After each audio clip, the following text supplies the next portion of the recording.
Hello विद्यार्थी मित्रांनो, स्वागत आहे माझ्या चॅनलवर जॉब विथ भूषण. आजच्यासाठी हा जो जी आर घेणार नाही मित्रांनो, हा जो जी आर असणार मित्रांनो, विमुक्त जाती, भटक्या जाती, त्यानंतर इतर मागास प्रवर्ग, त्यानंतर विशेष मागास प्रवर्ग यांची जी मित्रांनो निवड झालेली आहे परदेश शिष्यवृत्ती मंजूर करण्याबाबत हा जी आर आलेला आहे मित्रांनो 2024-25 साठी. ज्या विद्यार्थ्यांची निवड झालेली मित्रांनो, एकूण 75 विद्यार्थ्यांची निवड करण्यात आलेली मित्रांनो. या व्हिडिओमध्ये मी संपूर्ण माहिती देणार आहे, कोणाकोणाची निवड झालेली ते पण मी सांगणार आहे मित्रांनो. व्हिडिओ बनवण्याचा उद्देश इतकाच आहे मित्रांनो, की सगळ्या कॅटेगरीना परदेश शिष्यवृत्ती योजना ही मिळत असते मित्रांनो. म्हणजे फॉरेनरला आपल्या शिक्षण घेण्यासाठी. तर आपल्याला आपल्याला व्हिडिओ बनवण्याचं कारण एकच आहे मित्रांनो, की सगळ्या पालकांपर्यंत आणि विद्यार्थ्यांपर्यंत हा व्हिडिओ पोहोचला पाहिजे आपला. कारण की सगळ्यांना फॉरेन देशामध्ये जाऊन शिकायला ऑपॉर्च्युनिटी आहे मित्रांनो, की सगळ्यांना इथं माहिती भेटली पाहिजे किंवा आपण इथं बाहेर फॉरेनला आपण शिकू शकत नाही असं काही नाही मित्रांनो. गव्हर्नमेंटकडून पॉलिसी असते, त्या अंतर्गत आपण जाऊ शकतो मित्रांनो. तर जेणेकरून ना सगळ्यांना माहिती पोहोचवावी म्हणून आपण असे व्हिडिओ बनवत असतो मित्रांनो चॅनलवर. चला तर मग आता व्हिडिओची माहिती घेऊया आणि जाणून घेऊया संपूर्ण माहिती. सुरू करूया व्हिडिओला. तत्पूर्वी तुम्ही चॅनल नवीन असाल, चॅनलला सबस्क्राईब करून ठेवायचे आणि बेल आयकॉनला प्रेस करून ठेवायचं मित्रांनो. जसं की तुम्ही बघू शकता मित्रांनो, विजा म्हणजे विमुक्त जाती, भटक्या जाती, इतर मागास वर्ग, त्यानंतर विशेष मागास प्रवर्ग या प्रवर्गातील गुणवत्ता विद्यार्थ्यांना सन 2024-25 मध्ये परदेशात उच्च शिक्षणासाठी परदेश शिष्यवृत्ती मंजूर करण्याबाबतचा हा जी आर आलेला आहे मित्रांनो. ओके. हा जो जी आर आहे मित्रांनो, दिनांक 26 सप्टेंबर 2024 हा जी आर असणार मित्रांनो बेसिकली. ओके, लेटेस्ट जी आर असणार आहे. ओके. त्यानंतर मित्रांनो इथे बघू शकता तुम्ही प्रस्तावना दिलेली त्यांनी. त्या प्रस्तावनामध्ये राज्यातील विभुक्त विभुक्त जाती, भटक्या जाती, त्यानंतर इतर मागास वर्ग, त्यानंतर विशेष मागास प्रवर्ग या प्रवर्गातील गुणवत्ता विद्यार्थ्यांना परदेशात उच्च शिक्षणासाठी परदेश शिष्यवृत्ती योजना सन 2018-19 पासून 11/10/2018 च्या शासन निर्णयामध्ये लागू करण्यात आलेली आहे मित्रांनो. ओके.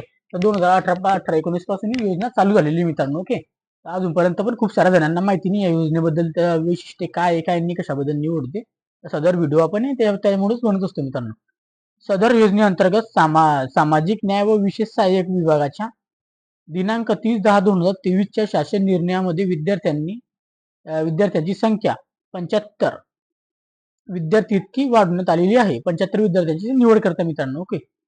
त्यानुसार सन 2024-25 वर्षाकरिता परदेश शिष्यवृत्ती योजनेअंतर्गत विविध मुदतीत प्राप्त झालेल्या अर्जांची छाननी करून 11/10/2018 ते 20/7/2023, त्याच्यानंतर दिनांक 30/10/2023 ते 25/7/2024 च्या शासन निर्णयामध्ये संचालन इतर मागास बहुजन कल्याण संचालनालय पुणे यांच्या अध्यक्षतेखालील गठीत करण्यात आलेली आहे मित्रांनो. म्हणजे केलेल्या छाननी समितीचे करून अर्जातील त्रुटींची विद्यार्थ्यांकडून पूर्तता करून शाखा अभ्यासक्रम, त्याच्यानंतर निहाय, त्यानंतर आपला वर्ड क्यूएस रँकिंग, जी क्यूएस रँकिंग असते मित्रांनो, ते 200च्या आत यावं लागतं आपल्याला, असं काही असतं. ची गुणवत्ता क्रमवारी लक्षात घेऊन पात्र अपात्र विद्यार्थ्यांची यादी संदर्भ क्रमांक 5 येथे नमूद दिनांक 10/9/2024 च्या पत्रान्वये शासनास सादर केलेली आहे, असं सांगण्यात आलेले मित्रांनो. ओके. छाननी समितीने शिफारस केलेल्या पात्र अर्जांमधून संदर्भीय शासन निर्णयातील तरतुदीनुसार प्रधान सचिव व इतर मागास बहुजन कल्याण विभाग, त्यानंतर मंत्रालय यांच्या अध्यक्षतेखालील गठीत करण्यात आलेल्या निवड समितीचे 23/9/2024 रोजीच्या बैठकीत शाखा अभ्यासक्रम, निहाय, वर्ड क्यूएस रँकिंग, त्यानंतरची गुणवत्ता क्रमवारी लक्षात घेऊन 75 पात्र विद्यार्थ्यांची परदेश शिष्यवृत्तीसाठी निवड केली आहे मित्रांनो. तर 75 विद्यार्थ्यांची निवड केलेली आहे त्यांनी इथं संपुष्टपणे त्यांनी लिहिलेलं आहे. 75 विद्यार्थ्यांनी त्यांनी इथं निवड इथं केलेली मित्रांनो. पुढे तुम्हाला त्यांची नावं पण मी दाखवणार आहे मित्रांनो.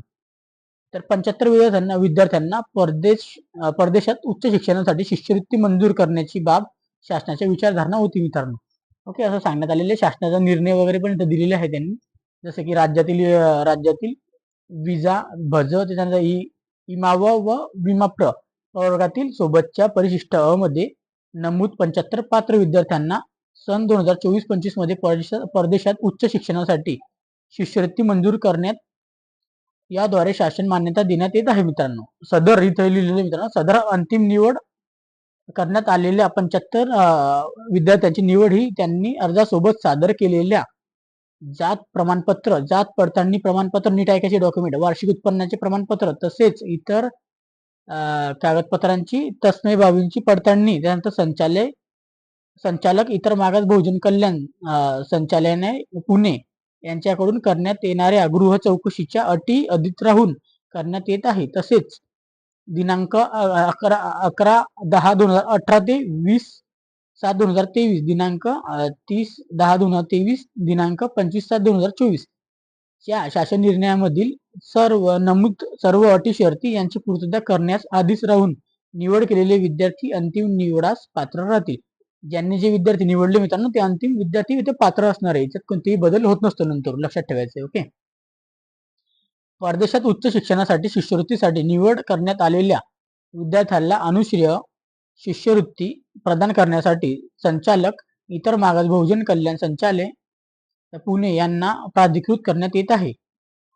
परदेशात उच्च शिक्षणासाठी शिष्यवृत्तीसाठी निवड करण्यात आलेल्या विद्यार्थ्यांकडून संदर्भाधीन 11/10/2018 शासन निर्णयातून नमूद केलेल्या विविध करण्यात आलेल्या हमीपत्र आपल्याला लिहून द्यावं लागतं मित्रांनो तो.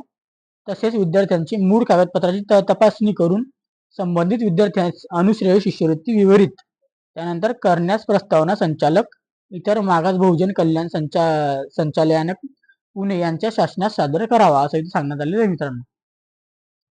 ज्या विद्यार्थ्यास शासनामार्फत परदेशात उच्च शिक्षणासाठी शिष्यवृत्ती मंजूर केली आहे त्या विद्यार्थ्यांना त्यांचे शिक्षण संपल्यानंतर, हे लक्षात ठेवायचं मित्रांनो, तुम्ही IMP लाईन लक्षात ठेवायचं, शिक्षण संपल्यानंतर देशाची सेवा करणे व त्यांच्या ज्ञानाचा फायदा देशाला करून देणे आवश्यक आहे, हे लक्षात ठेवायचं आहे. या अनुषंगाने संबंधित विद्यार्थ्यांकडून शिष्यवृत्ती मंजूर करण्यापूर्वी हमीपत्र म्हणजे बॉन्ड लिहून घेणे बंधनकारक आहे. जर तुम्ही शासनाकडून कधी फॉरेनला शिक्षण घेत असाल मित्रांनो तर तुम्हाला याचा जो शिक्षणाचा जो फायदा मित्रांनो आपल्याला भारत देशासाठी आपल्याला इथं करावा लागेल मित्रांनो. देशासाठी म्हणजे आपल्याला भारत देशासाठी करावं लागणार आहे. तुम्हाला इतर कोणत्याही देशामध्ये काम करायला मिळणार नाही, तुम्हाला भारतासाठी काम करावं लागेल, लक्षात ठेवायचंय. परदेशात उच्च शिक्षणाकरिता शिष्यवृत्तीसाठी निवड करण्यात आलेल्या विद्यार्थ्यांनी परदेशात पदव्युत्तर, पदवी किंवा PhD अभ्यासक्रम विविध कालावधीत पूर्ण करणे आवश्यक आहे. त्या कोणत्याही परिस्थितीत विद्यार्थ्यांची मुदतवाढ व वाढीव खर्च दिला जाणार नाही. लक्षात असायचंय, जेवढी कालावधी दिलेली त्यांनी 2 वर्ष 3 वर्ष तेवढ्या कालावधीत करायचे. तुम्ही कधी तर बॅकलॉग झाले किंवा तुमचे कोणते विषय बॅकलॉग झाले तर त्याच्या व्यतिरिक्त तुम्हाला कोणतेही खर्च भेटणार नाही. 2 वर्षाचे पैसे भेटतील, 3 वर्षाचे भेटतील. त्या व्यतिरिक्त तुम्ही कधी बॅकलॉग झाले आणि एखादी वर्ष वाढला तर तुम्हाला घरून खर्च करावा लागेल बाकीचा. मग तेवढं लक्षात ठेवायचंय. त्यापूर्वी तुम्हाला अभ्यास चांगल्या प्रकारे करायचा, एवढं लक्षात ठेवायचंय. परदेश शिष्यवृत्तीसाठी निवड करण्यात आलेल्या संबंधित विद्यार्थ्यास उच्च शिक्षण घेण्यासाठी ज्या शैक्षणिक संस्था, विद्यापीठित अथवा अभ्यासक्रम मान्यता दिलेली आहे ते ठिकाण, अभ्यासक्रम विद्यार्थ्यांनी परस्पर बदलण्यास संबंधित विद्यार्थ्यांकडून शिष्यवृत्तीची रक्कम संपूर्ण वसूल करण्यात येईल. जर तुम्ही परदेश शिष्यवृत्ती घेतली आणि तुम्ही समजला आता की मला कॉलेजला ऍडमिशन घ्यायची, तुमच्या मनाने तुम्ही ऍडमिशन पण घेतली, नंतर तुम्हाला वाटलं परस्पर आता की मला बदली करायची व मला हे कॉलेज आवडलं नाही, काही नाही, त्या व्यतिरिक्त तुम्ही कॉलेज बदली वगैरे केलं, कॉलेजची फी वगैरे ते पेड करत असता कोण, गव्हर्नमेंट, तुमच्याकडून ती फी डायरेक्ट वसूल करण्यात येईल. लक्षात ठेवायचे. ज्याप्रमाणे तुम्हाला काही फॉरेन शिक्षण घ्यायचं असेल तर कॉलेजची चांगली तपासणी करा, कोणत्या कॉलेजला घ्यायचंय चांगल्या प्रकारे तपासूनच मग ऍडमिशन घ्या मित्रांनो. ओके. नाहीतर मग तुम्हाला इथं फी परत द्यावी लागेल मित्रांनो, कॉलेज वगैरे सोडून वगैरे आलेत तर. लक्षात ठेवायचे.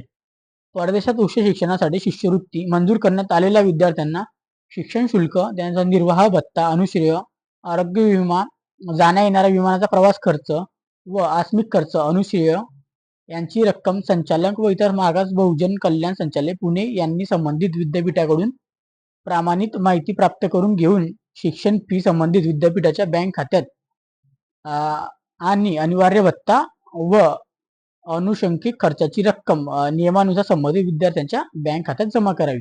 म्हणजे मित्रांनो तुम्हाला जे इथं सगळे खर्च शिक्षणाकडून असणार, शिक्षण खर्च असणार, शिक्षण शुल्क, निर्वाह भत्ता म्हणजे खाण्यापिण्याचं, आरोग्य विमा, त्यांचा जाण्या येण्याचा तुमचा खर्च जो असणार मित्रांनो विमानाने, त्याचा खर्च सुद्धा इथं सरकार देत असतं मित्रांनो. ओके. त्याने व्यतिरिक्त जे बाकीचे शिक्षण फी जी असते मित्रांनो तुमची त्या विद्यापीठाच्या जे पण तुमची युनिव्हर्सिटी त्यांच्या बँक खात्यात जाते असते डायरेक्ट, आणि तुमची बाकीचे अनुषंगित खर्चाची रक्कम जे मित्रांनो जसं की निर्वाह भत्ता वगैरे जे मित्रांनो येण्या जाण्याचा खर्च जे मित्रांनो तुमच्या खात्यामध्ये डायरेक्टली टाकत असतं मित्रांनो. अशा पद्धतीने असतं. त्याच्यानंतर मित्रांनो इथं दिले त्यांनी याबाबत होणारा खर्च मागणी क्रमांक ZG03 प्रधान शीर्षक अनुसूचित जाती, अनुसूचित जमाती, इतर मागास प्रवर्ग, अल्पसंख्याकन यांचे कल्याण, मागासवर्गीयांचे कल्याण, त्यांचं शिक्षण 02 शिष्यवृत्ती, विद्यावेतन, विमुक्त जाती, भटक्या जाती, मागास प्रवर्ग, विशेष मागास प्रवर्ग, गुणवत्ता मुलांना परदेशात उच्च शिक्षणासाठी शिष्यवृत्ती या लेखाशीर्षकाखाली खर्ची घालून अंतर्गत चालू आर्थिक वर्षात मंजूर करण्यात आलेल्या तरतुदीमधून भागवण्यात यावा याकरिता संचालक, त्याच्यानंतर इतर मागास बहुजन कल्याण संचालय पुणे यांचे नियंत्रण अधिकारी तसेच लेखा अधिकारी तसेच इतर मागास बहुजन कल्याण संचालय पुणे यांचा आहरण संवितरण अधिकारी म्हणून घोषित करण्यात येत आहे मित्रांनो. अशा पद्धतीने GRL तुम्हाला दाखवतो निवड झालेल्या विद्यार्थ्यांची यादी पण त्याच्या खाली दिलेली मित्रांनो. 5व्या PDF ला असेल. ओके, 5 6 7 3 PDF आहे मित्रांनो. 5 6 7 असे 3 PDF इथे दिलेली मित्रांनो. जसं की त्यामध्ये मित्रांनो तुम्ही बघू शकता इथं शासन निर्णय, त्याच्यानंतर इतर मागास बहुजन कल्याण विभाग, त्यासाठी इथं सहपत्राचे 26 सप्टेंबर 2024 चे इथं सहपत्र दिलेले मित्र परिशिष्ट अ मध्ये सन 2024-25 करिता विजा भ, त्यानंतर इतर मागासवर्ग, विशेष मागास प्रवर्ग म्हणजे इथं त्यांची निवड यादी दिलेली मित्रांनो. जसे की विद्यार्थ्यांचे नाव, अनुक्रमांक दिलेले आहे, प्रवेश घेतलेल्या विद्यापीठाचे नाव म्हणजे कॉलेजचे नाव, युनिव्हर्सिटी लंडन जे पण इथे सिडनी लंडन जे पण असते न्यूयॉर्क. ओके, अभ्यासक्रम, कालावधी किती वर्षासाठी तुम्हाला शिष्यवृत्ती भेटलेली आहे मित्रांनो. जसं की इथं बघू शकता मंथन ताराचंद पराते यांनी इथे ऍडमिशन घेतलेली लंडन कॉलेजला, टेम्परियल कॉलेज लंडन मध्ये ऍडमिशन घेतली. MSc साठी घेतलेली इंजिनिअरिंग साठी 1 वर्षासाठी मित्रांनो, कालावधी तुमची 1 वर्ष असणार. अशा पद्धतीने बघू शकतो 75 विद्यार्थ्यांची यादी मित्रांनो. कोणी इथं लंडनला घेतलेली आहे, कोणी इथं सिडनीला घेतलेली आहे, कोणी इथं न्यूयॉर्कला घेतलेली, इथं वेगळ्या वेगळ्या युनिव्हर्सिटीमध्ये लोकांनी ऍडमिशन घेतलेल्या पोरांनी मुलांनी. ओके, अशा पद्धतीने हा GR आहे मित्रांनो. अशी यादी वगैरे पण मी ती यादी पण वाचू शकता. लागलं तर मी धीरे धीरे म्हणजे खाली स्क्रोल करतो, खाली स्क्रोल करत जातो. तुम्ही बघू शकता एकेकाची नावं. ओके, कालावधी वगैरे वाचायची, ज्यांची ज्यांची पण निवड झाली त्यांना ते शेअर करा व्हिडिओ. त्यांना पुढील भविष्यासाठी कॉंग्रॅच्युलेशन, म्हणजे पुढील भविष्य उज्ज्वल हो हीच आमची अपेक्षा आहे. ओके, तर संपूर्ण माहिती इथं दिलेली मित्रांनो, बघू शकता तुम्ही. ओके मित्रांनो, व्हिडिओ आवडला असेल लाईक करायचे, जास्तीत जास्त मित्रपर्यंत शेअर करा व्हिडिओ. अशा प्रकारची शिष्यवृत्ती आपल्याला भेटतच 2018 पासून लागू झालेली मित्रांनो. 2018 पासून लागू झालेल्या असल्यावर मित्रांनो तरी सुद्धा भरपूर सारे लोकांना माहिती नाही मित्रांनो. आज कमीत कमी 5 वर्ष तरी झाले. 19 20 21 22 23 24 5 ते 6 वर्ष बनत आले मित्रांनो. 6 वर्षामध्ये इथं अजून पण कोणाकोणाला माहिती नाही मित्रांनो अशी सुद्धा योजना असतो म्हणून. ओके, जास्त लोकांपर्यंत शेअर करा. व्हिडिओ बनवायचा उद्देश इतकाच असतो मित्रांनो आपला, की सगळ्यांपर्यंत माहिती पोहोचली पाहिजे. गोरगरीब मुलांना पण इथं शिष्यवृत्ती भेटली पाहिजे, त्यांचं पण चांगल्या कॉलेजमध्ये शिक्षण झालं पाहिजे. कारण त्याच्याकडे पैसा नसतो मित्रांनो, त्यामुळे ते पुढचे शिक्षण इथं घेता नाही मित्रांनो. त्यासाठी मित्रांनो त्यांना शेअर करा हा व्हिडिओ, जास्त मित्र परिवारांना, त्यांना पण इथं माहिती भेटू द्या. ओके मित्रांनो, अशा पद्धतीचे GR मी सादर करतो तुमच्यासमोर. तर त्याच्याबद्दल काही डाऊट वगैरे असेल तर कमेंट बॉक्समध्ये कमेंट करा. जास्त मित्रपरांना शेअर करा आणि व्हिडिओ आवडला असेल एक लाईक जरूर करा मित्रांनो. आणि चॅनल सबस्क्राईब करा. माझ्याशी संपर्क करायचा असेल, बोलायचं असेल तर टेलिग्राम चॅनलला, व्हॉट्सअप ग्रुपला डेली अपडेट मिळतेच असतो मित्रांनो, तिथं जॉईन होऊन जायचं मित्रांनो. ओके ओके, याच्यासाठी आणि असेच व्हिडिओ बघण्यासाठी मित्रांनो भेटूया आपण नेक्स्ट व्हिडिओमध्ये. तोपर्यंत जय हिंद, जय महाराष्ट्र. थँक्यू.